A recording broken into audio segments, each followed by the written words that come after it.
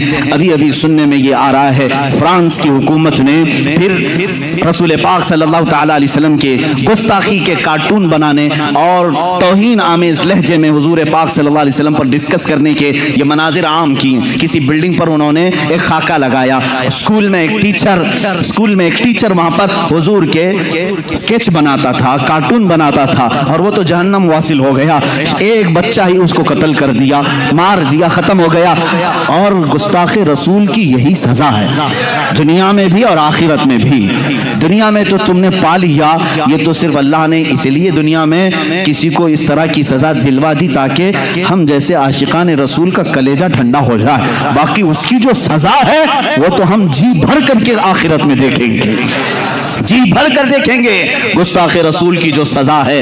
عزیزان گرامی وقار، میں تمہارے ایمان و عقیدے کے متعلق یہ کہنا چاہوں گا، آج پھر سے امت پر وہی حال آیا ہے جو چند صدیوں پہلے اسپین پر دہرایا گیا تھا۔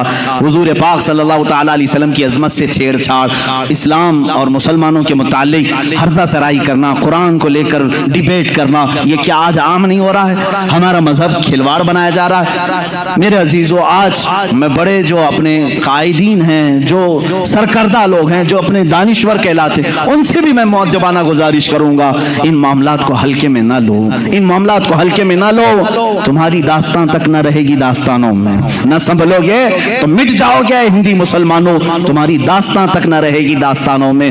تمہیں اقبال نے بہت پہلے ہی یہ میسج دیا تھا، نہیں تیرا نشیمن قصر سلطانی کے گنبد پر، تو شاہین ہے بسیرا کر پہاڑوں کی چٹانوں میں۔ تمہاری وہ جگہ نہیں ہے جو آج انہوں نے مقرر کر رکھی ہے۔ تم عظمت رسول کے قائل ہو، محبت رسول کے قائل ہو، اپنے نبی کے لیے تن من دھن سب کی قربانی کو گوارا ہی نہیں بلکہ پیش کرتے ہو۔ یہ ہمیشہ سے یاد رہے، چند چیزوں پر گیدڑ بھبکی آتی رہے گی اور ڈر کر بھاگنا نہیں۔ ایک بات سمجھ لیں، رسول پاک صلی اللہ تعالی علیہ وسلم کے لیے ہماری یہ گردن حاضر ہے، حضور پاک کے لیے، اور اس لیے حاضر ہے کہ یہ بہت ہی ہلکا، یعنی ہماری گردن تو ایک ہلکی بوجھ ہی ہے، میں تو سمجھتا ہوں کندھوں پر بوجھ ہے اور کچھ نہیں ہے، لیکن جب یہ میرے آقا صلی اللہ تعالی علیہ وسلم کی عظمت کے لیے نکل جائے، یہی ہلکی گردن ہمیں جنت بھی پہنچا سکتی ہے۔ سودا کرنا ہو تو عشق رسول کا سودا اسی پر ہوگا، وصول ہو جائے گی زندگی انشاءاللہ العزیز۔ میں عشق رسول اور محبت رسول کے متعلق صرف یہی آگاہ کرنا چاہوں گا، اب جو میلاد آئے گی ہم تحفظ عقائد اہل سنت اور ناموس رسالت کی عظمت پر ہی میلاد منائیں گے۔ ہم یہی کہیں گے، پوری دنیا کو بتائیں گے، جو جان مانگو تو جان دے دیں، جو مال مانگو تو مال دے دیں، مگر یہ ہم سے کبھی نہ ہوگا، نبی کا جاہو جلال دے دیں۔